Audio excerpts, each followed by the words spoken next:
Panthers Nation, what up, dude? It's Aaron Duncan here with the necessary bluntness sports talk, bringing you a post-game reaction to the Carolina Panthers versus the Tampa Bay Buccaneers. The sweet taste of victory. It is Victory Monday. They don't come that often, so we got to enjoy them when they here. The sweet taste of victory. I'm talking about something sweeter than an iced tea, a sweet tea from Bojangles. I'm talking something sweeter than a Krispy Kreme donut when the light is on.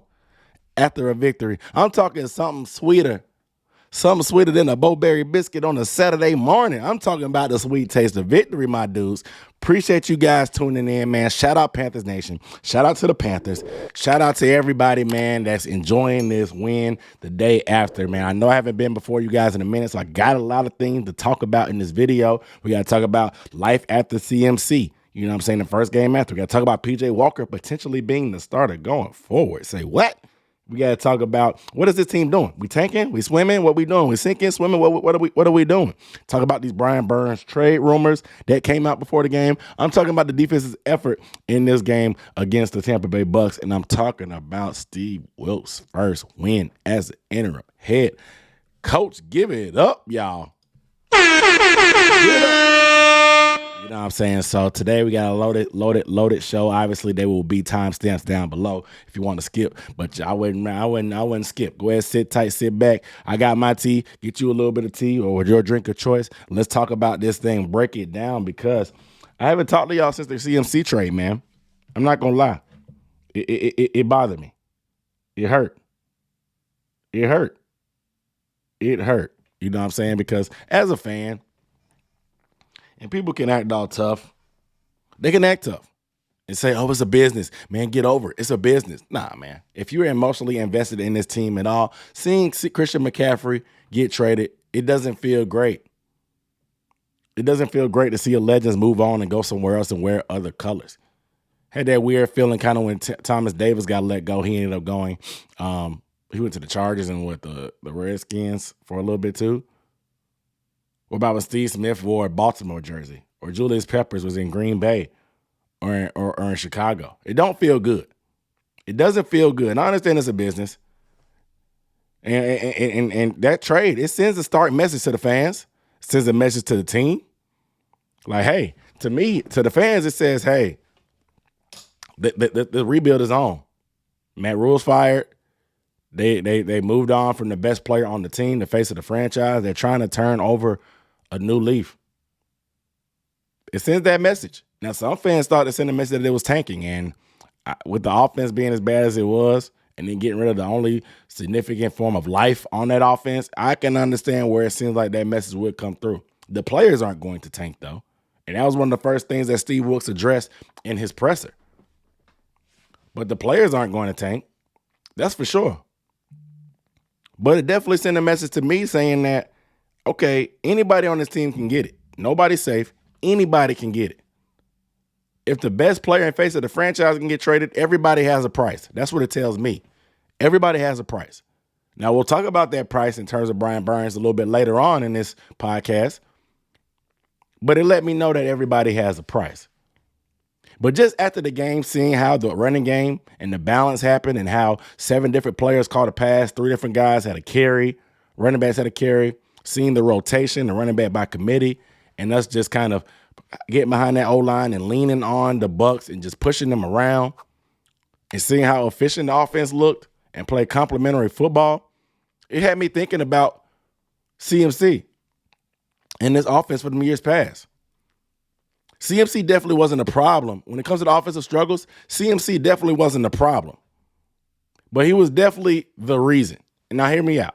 Because Christian McCaffrey, he's an easy crutch for any offensive coordinator. He can do so many things. You want to try to split him out. You want to try to run some pass routes out of the backfield. You can run the smash concept with him out of the backfield and have him draw in underneath coverage and throw over the top. You can give it to him left. You can hand it off to him right. You can run the sweep. He can throw a little bit. You know what I'm saying? He'll fill up the Gatorade cooler.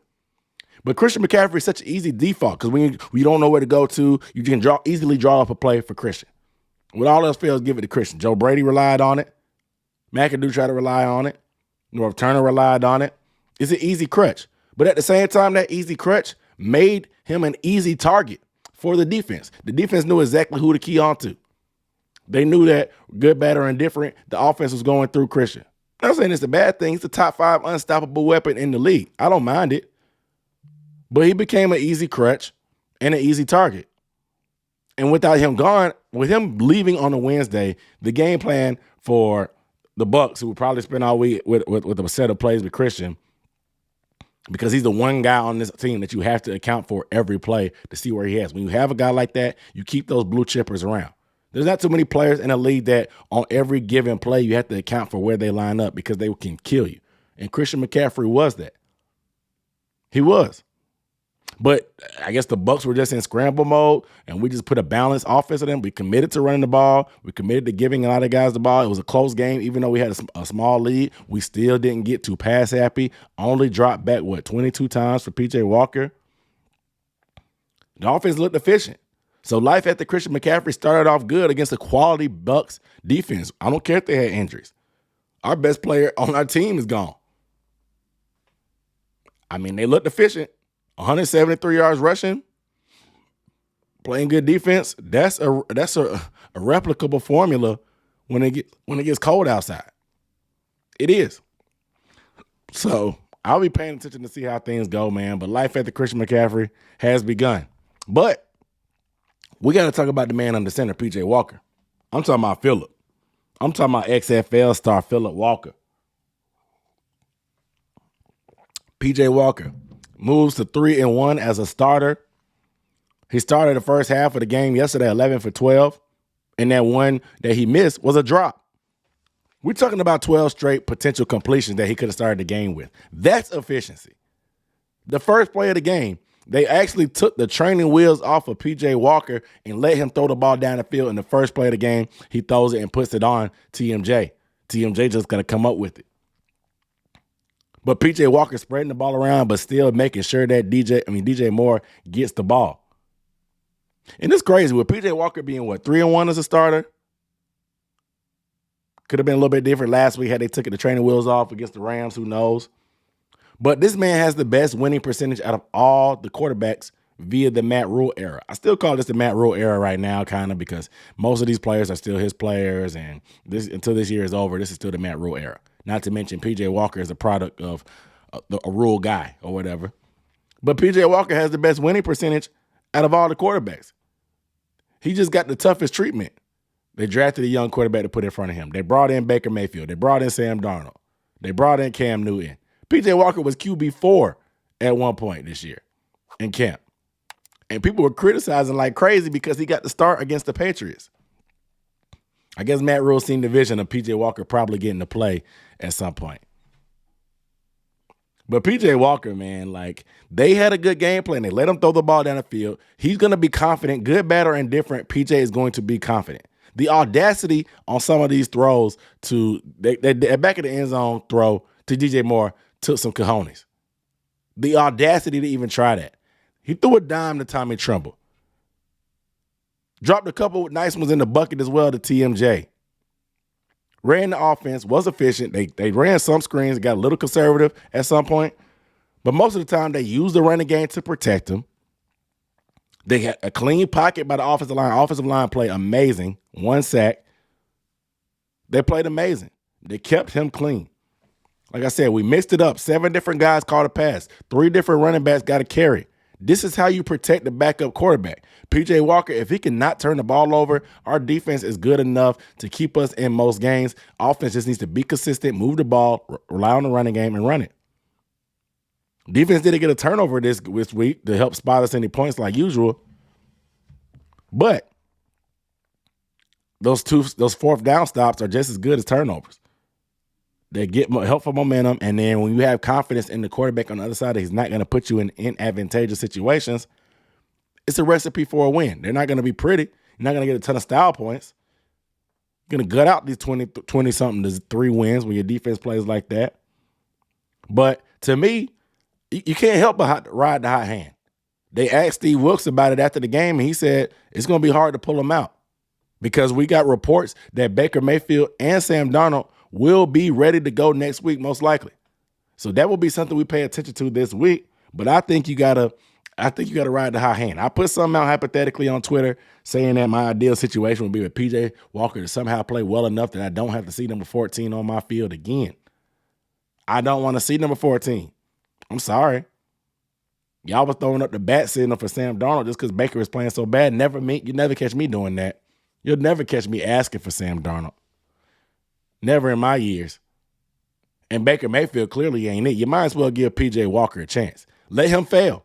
You let these other quarterbacks fail and bounce back and keep going. Let PJ fail a little bit. He's a hot hand now, but he's going to hit some adversity. Let him play through it. Until it gets unbearable, let him play through it. What else we got to lose? You let these other guys struggle. Let PJ struggle a little bit and stick with him. Strong arm, confident, a little bit more mobile than those other guys. Can't hurt. It can't hurt. But I want to say shame on Ben McAdoo. Shame on Ben McAdoo for that conservative game plan last week. I said PJ Walker was confident in himself, but they clearly weren't confident in him. Opening up the playbook just a little bit makes them respect it. Then the running game starts going. You can start spreading the ball around. Look, you have to be balanced. You don't have to be some air raid like the Chiefs, but they have to be able to respect the downfield throw. It's going to open up so many other things on the offense, and that's exactly what happened. Ben McAdoo finally put together a half-decent game plan, took the training wheels off. We got a quarterback that's been here since the spring that knows the whole playbook. It's a beautiful thing when things come together, ain't it? We'll do the film breakdown this week about how the offense looked, but it's a beautiful thing when things come together. It is a beautiful thing. But we got to move on. The next thing I want to talk about is what exactly is this squad doing? They did not get the memo. Some of y'all think that the team did not get the email. They did not get the email. The email that told them like, hey, we supposed to be tanking. Some of y'all are mad that we losing draft position. Y'all think. Y'all think a win in week 7 is going to cost us draft position. Y'all mad. The players on the team didn't check the email. That must have went to spam. They must have went to the spam folder because they did not get the message. They did not get the memo. This is the Bucs team. Y'all were 13.5-point underdogs. Y'all supposed to lay down and take it like a man, huh? That's what y'all wanted them to do. Y'all wanted them to lay down and take it like a man, didn't y'all? Y'all wanted to take these losses like a man. I put it on Twitter. I said that I was like, Panthers gonna win Sunday, huh? And y'all clowned me. They clowned me. They clowned your boy. They clowned your boy. And now I'm making them eat that crow. But I love saying I told you so. I love being right. You know what I'm saying? But where are we as a fan base? Where are we as a fan base when I got to spin the block to make my own fellow Panthers fans eat crow? Where? I got to laugh and joke and make them eat crow after a win. We all should be together as a unit, flexing, stunting, making memes, cracking jokes on the Bucs together as Panthers fans after a win, talking about the opposition. The funnest part about sports and being a sports fan is being able to talk trash. That's just the fun of it. Troll and talk trash. That's the funnest part, especially after a win. But why should I have to do? We are down bad when I have to stunt and flex and crack jokes and laugh at my fellow Panthers fans and not the opposition. Where are we as a fan base, man? The team and the players aren't going to tank. I mean, obviously, y'all guys know that. Y'all keep getting mad. Like, why would you want them to tank so bad? Like, if you have any kind of liking or love for the Panthers at all, this is no way you can see PJ Walker dropping a dime to DJ Moore in the back of the end zone, or PJ Walker dropping a dime for the dagger to Tommy Tremble, a corner route that he couldn't walk and hand it to him any better than he threw it. To beat Tom Brady, to put Tom Brady on the ground, to see Brian Burns put Tom Brady on the ground, something on his bucket list. Us to continuously terrorize a quarterback that's terrorized the league for the past 20 years. If you can't get joy out of that because you want us to lose so bad, I got to question where you at as a fan right now, man. You in a weird spot. Like, even if you want them to lose actively, there's nothing inside of you that feels good about seeing Tom Brady getting thrown down or DJ Moore catching passes finally and getting touchdowns finally. There's nothing in you. You ain't got no pulse, man. You ain't got no pulse if that don't do something to you. That's just me. You know I don't like to tell people how to fan, but if you don't feel that, you ain't got no pulse. What are you here for? If you're not here for those moments, what are you here for? Why waste your time watching the team? You know what I'm saying? Why waste your time watching the team if that type of stuff does not get you going? Now, the tank, we're in a weird spot because it's still rebuilding. It's not a tank. One win in week 7 is not gonna ruin anything. I put the tweet out. I'm saying we were before this week and this win against the Bucs. The Panthers were the number one draft spot. They had the number one draft slot. They had a 42% chance of being the number one overall pick, according to some of the analysis. But I told people on Twitter that there was only one win separating the number one overall pick and the number 11 overall pick, where the Commanders were at. And people got into a frenzy. They clown me.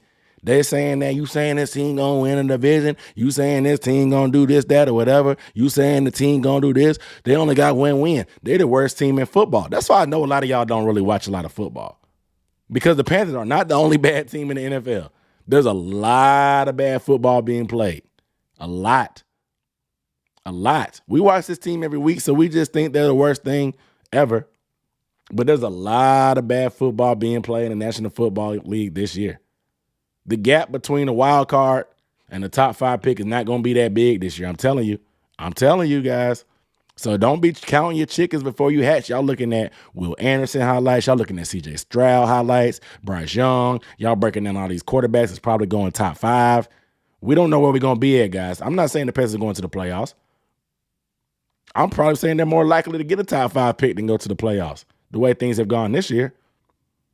But it's a week-to-week league, and I keep telling you guys, any given week, anything can happen in this league. This is not college football. The talent gap is not big through most teams. With injuries and the salary cap, it allows teams to be on a more even playing field on a week-to-week basis. Double-digit spreads and underdogs don't happen that often. The Panthers were a 13.5-point underdog. That doesn't happen that often. And you see what happens. The Panthers just won outright. They didn't cover the spread. They covered the spread, but they just flat out won. The NFL is crazy like that, man. The Commanders, beat the Packers. The Giants are 6-1. This league is crazy, man. So it was always unrealistic for y'all to be looking at the number one overall draft pick and making all these assumptions and stuff in week 6 and 7. Y'all wasting y'all time. You're not going to enjoy the journey if you're looking ahead at the draft at this point, because stuff is going to be fluid. I told people it's going to be fluid. They crucified me. They wanted to nail me to the cross. I told them it's going to be fluid and stuff was going to change, and I'm still saying it. After one win, I just wanted to say I told you so to you guys. But stuff is still going to be fluid and still going to change on a week-to-week basis because, look, man, the Panthers schedule is way too much football to be played. If they win next week at Atlanta and the Bucs lose to Baltimore, the Panthers are in first place in the NFC South. They'll be undefeated 3-0 in the NFC South, one win against each team in the division, and they'll be number one. 2 out of the next 3 are against the Falcons. The only world beaters on the back end of the schedule, because, obviously you got the division. Anything can happen against the Saints and the Bucs and the Falcons again. But outside of them, the only teams that's playing good ball left on their schedule is Cincinnati and Seattle. Obviously, any given Sunday, things can happen, but there's nobody that just no world beaters on the schedule that we saw preseason that it seemed like on paper. This is not paper football. Games aren't won based off of statistics and rankings and stuff like that. That's why they play the game. That's why they play the game. You know what I'm saying? The hard part of the schedule of the Panthers is behind them. They got to that gauntlet of the Super Bowl champs, the Niners, the Cardinals, and the Bucs. They got through that schedule. They got through it. They made it through. It wasn't pretty. That's for sure. Because I was there in L.A. It wasn't pretty, but they made it through and they're only one game back in the division. Stranger things have happened. I've been watching too much football to be counting anything out or making any kind of assumptions in week 7 and 8. Y'all going to learn someday and listen to your boy. Y'all going to listen to Old Man Dunk one of these days. But let's talk about these trade rumors that came out before the game according to Brian Burns, because like I said, in rebuild mode, it let me know that when Christian McCaffrey got traded, anybody has a price. But what is the price for a 24, 25-year-old defensive end kind of closing in on his prime. What is the price for that?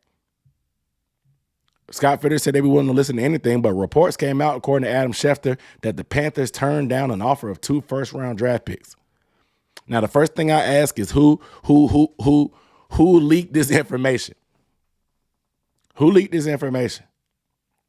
Was it the Panthers doing that so they can drive the price up and let people know that, hey, it's going to cost more than that? Stop calling unless you're talking about this. Was it them? Was it Brian Burns' agent who got wind of this and put it out to let him know when his contract negotiations come this offseason that if y'all won't trade me for 2 first-round draft picks, what are y'all going to pay me when it turns to cash? Was it him? Was it just fake in general? There never really was any kind of offer. They just put that out there. Was it legit? And it was a team like the Rams who offered like a 2024 and 2025 first rounder. That ain't going to do nothing for us today. Because if a team like the Eagles, before this game, when I heard these rumors, I was kind of open to it. I was like, man, if you're willing to trade the franchise to the franchise and Christian McCaffrey, 2 first-round draft picks sounds good to me. Why wouldn't you take this deal? Now, unless it's the Eagles or something offering that top 5 pick with the Saints and another first-rounder, then I feel like we can really have that conversation. But I have to come to the front of the congregation, guys. I got to come to the front of the congregation. I do. I was open to trading Brian Burns. I thought to myself, I was like, okay, this defense is good. This defense is good. They're solid. They have their moments and stuff like that. But I said, okay, hey, what is one cog in this the wheel of the defense? What is one spoke in this wheel, or this bicycle wheel, I guess, of this defense that is the driving force behind this unit? Before the game, I couldn't really put my finger on it. I was like, because the linebackers, they have up and down. D-line, they play good, they're up and down. Secondary has been injured, and they up and down too. I was like, what makes this defense good? And after today, I got to come to the front of the congregation. It is the D-line, man. Derrick Brown, Brian Burns, these dudes, because Derrick Brown constantly getting penetration. Doesn't get all the stats that people want to see, the sacks and stuff, but the penetration, the push of the pocket, different things that don't show up on the stat sheet that he's been doing on a play-to-play basis. He, inferior opponent against the Bucs who had a beat-up interior line, he dominated. That's what you're supposed to do. He dominated. Brian Burns, the growth of him making plays in the against the pass and the run is beautiful. Being unblockable, refusing to be blocked in the run game, getting pressure on the quarterback, putting counter moves together, not just the speed rush running the hoop around the corner. The growth you can see from these guys on the defensive line is amazing. And with the absence of J.C. Horn and Jeremy Chin, some of your best players in the secondary, the defense still brought it. Matt Ioannidis is having a great year this year. He wasn't there yesterday, but the D-line still brought it. Brian Burns and Derrick Brown are the constants. We know we're not getting anything from YGM on the other side. So for Brian Burns to be the only guy after Hassan Reddick is out of there and everybody's focusing on Brian Burns, and for him to still be able to have a year like he's having this year, can't trade those guys. They're young. They're coming into their own. You can't trade those guys. You got to pay them. We definitely ain't trading J.C. Horn. He's one of the best corners already. Can't trade J.C. Horn. Got to keep him healthy. Can't trade him. Unless the offer is just ridiculous or redunculous. Can't trade him. So we'll see, man. He's putting it all together this year, man. I'm so happy for Brian. I say I got to come to the front of the congregation and apologize to the D-line. I was not familiar with the impact you guys were having on this defense. I learned now. I learned quick. I ain't hard-headed like some people. I learned quick. But let's talk about the defensive effort overall, man. I got my iPad over here that got my script, so just bear with me as I reach. But the defense, man, the return of Frankie Louisville was huge. I don't want to undersell that impact, but these linebackers stepped up. Littleton and Shaq making plays, the 4th down stops, a drop pick by Littleton that should have been a pick at the end of the game to ice it. Xavier Woods, man, this is one of the best free agent pickups we've had in a while. He's so smart in that secondary. He sees the field so well. He's a vet. Man, jumping routes. He dropped 2 picks himself. He dropped 2 of them too. And yes, we got lucky with the Mike Evans drop. I thought it should have been PI. He just steamrolled Dante Jackson. He steamrolled him. We got lucky because our secondary, our corners gave up a lot. CJ Henderson giving up way too much cushion, like giving up a 2nd and 17. You playing like you're not even being close. You let him run a 20-yard comeback on 2nd and 17. Be smart, man. Be a football player. Like, what are you seeing out there? So annoying. I mean, Dante never has a good day against the Bucs. Like I said, we got lucky. We got lucky with Evans with the drop, but why can't we have some good luck on our side? Usually it's us on the other end. The ball finally bouncing the Panthers' way, I guess. We've had some unfortunate things happen. Chuba Hubbard fumble on the opening kickoff. Robbie Anderson fumbling that next drive after that. It's finally time for the ball to start bouncing our way, I guess, man. The football gods finally giving us one. Shoot. They owed us one. For our pain and suffering, the football guys owed us one. So I'm taking that. I'm counting that blessing as a blessing. Y'all remember when Julio dropped that one pass on that home game against the Falcons? He just dropped it in the back of the end zone, just laid there on his face. And they kind of turned it into a meme and everything. Sometimes you need some luck on your side. And when your offense is playing complementary football, you have a good special teams with a good punter. You're not put in advantageous situations. They have a long field to go every time. The defense can ball out. They're fresh. They can ball out. Getting off the field. Held in the Tampa Bay to 2 for 12 on 3rd down. Holding the 46 yards rushing. Holding in the 0 for 1 in the red zone. 2 4th down stops by them to get the ball back. They're just as good as turnovers. They didn't score this week, but those are just as good as turnovers. All those things I just listed are things they struggle with in the past. They struggle stopping the run. They've been terrible on 3rd down in the past at times, and the red zone defense has been suspect. But today, those things change. Those things change, man. So I got to give it to them. No touchdown allowed. I'm not even sure why Tampa Bay kicked that field goal. They did that one for pride, so they wouldn't get shut out because it was 14-0, something like that. It went from 14-0 to 14-3, something like that. They just seemed weird. It was still a 2-possession game in the 4th quarter. Why would you kick a field goal there? Like I said, I think it was just for pride. I don't know what Todd Bowles is over there doing. They just didn't want to get shut out. But they definitely got kept out of the end zone. Dominate and win by the defense. They won the line of scrimmage on both sides. They dominated the trenches on defense. They dominated the trenches on offense. You run the ball. You stop the run. Dude, they passed the ball. Yeah, they're a heavy passing team. They have some weapons on the outside. We got abused a little bit. But we're going to get Chin and Horn back. You can, like I told you, playing good defense and running the ball is a replicable formula down the stretch when it gets cold. When it gets cold, it's going to be harder to throw the ball around the yard like a lot of teams are doing. This is a formula that can be replicated. We'll see if they can keep doing it. The offensive line's improved. I told you the defense is the D-line is the mainstay of this defense. We'll see. Shout out to Al Holcomb for a great game plan. Second game as DC here under Steve Wilks. Shout out to Steve Wilks for getting together and helping him with that game plan. Shout out to him, especially with J.C. Horn and Chin out against this wide receiving core. Shout out to him. Got to give him credit where credit is due, man. Got to give credit where credit is due. You know? So I shout out to the defense, man. But last but not least, let us talk about Steve Wilks getting the first win as the Panthers interim head coach. Gotta give it to him, man. You can see, man, the locker room speech. And I'll say this. I'll go back. I was very critical. Let me get the bad out of the way. I was very critical of him punting when we had the ball 4th down from the 36.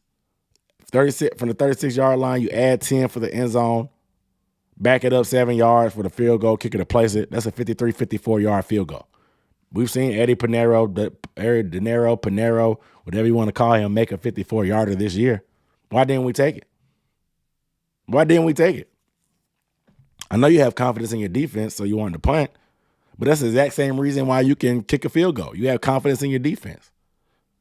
Instead, they took a 5-yard penalty and punted it, and just to get a touchback. You only ended up gaining with a net of 15 yards of field position. That's why the analytics say to go for it most of the time or kick a field goal. You know, it was very conservative. That's a Matt Rule type of decision. We've seen Matt Rule do that before.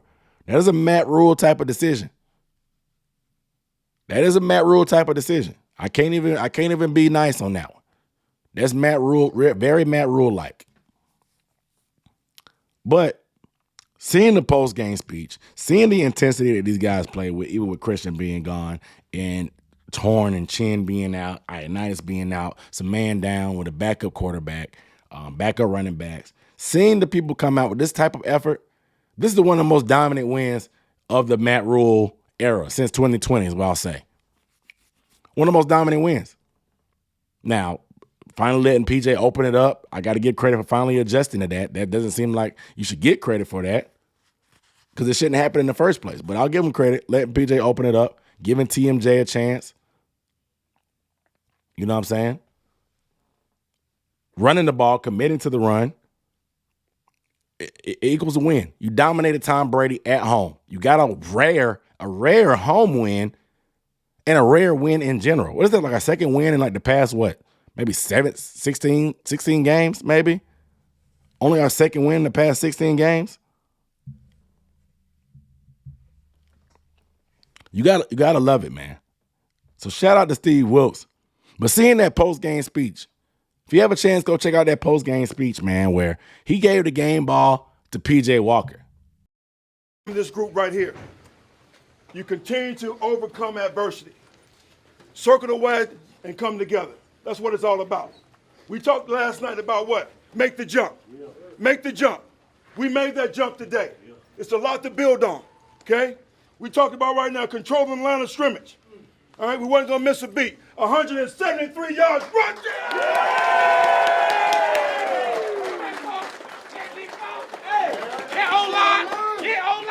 Starts up front. Starts up front. Defense. Talking about getting off the field on third down. They were 2 for 12.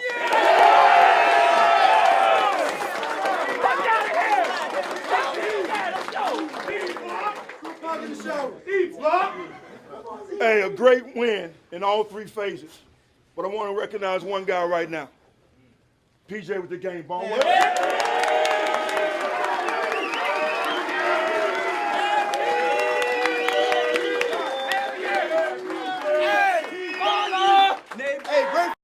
Defense, y'all went out there and shut them the down. Offense, way to run the ball.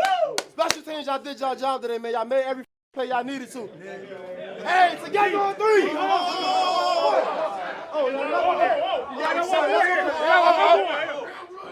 Yeah, Denzel. It's for you, brother.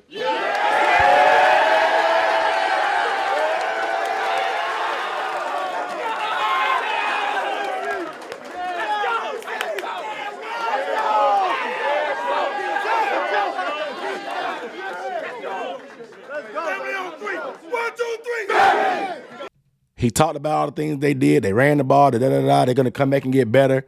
Everybody seen hype. Everybody was buying in. The respect and the attention that he commands from not just the players, the media. The media doesn't go around peddling and picking at him and asking a bunch of different questions a million different times like he used to with Matt Rule.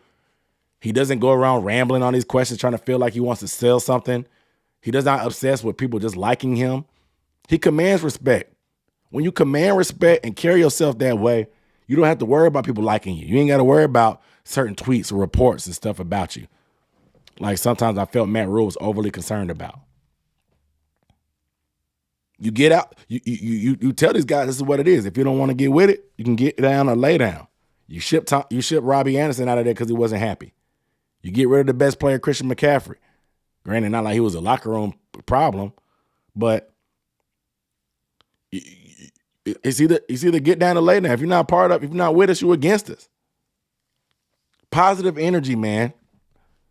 There was a little cloud. I mean, Robbie, like I said, I'm going to demonize Robbie. But that type of behavior and stuff is infectious. That was not a good look last week, and it really didn't help Steve Wilks' case for trying to become a head coach. It wasn't a good look. But for them to ship him off and to bounce back with a big-time win like this, man, it says a lot.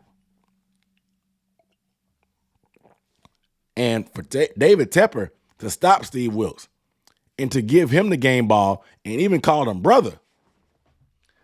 David Tepper called Steve Wilks brother. Here you go, brother. That was another thing. Now, how much of a realistic shot does Steve Wilks have to get the full-time coaching position? Who knows? Interim coaches, they have a tough sled. They have a tough uphill battle. Even the Raiders interim coach last year, he took them to the playoffs after Gruden got dealt with. He still didn't get retained. They moved on to Josh McDaniels, and it looks like it was a mistake thus far. It does. They've underachieved. But interim coaches got to cut out for them. But how much of a chance does Steve Wilks have? It's a week-to-week league, one game at a time. But any win that he gets is going to be an indictment on Matt Rule, especially when the best player on the team is gone and the backup quarterback who's been on the roster since Matt Rule day one is on the roster. It's an indictment on Matt Rule.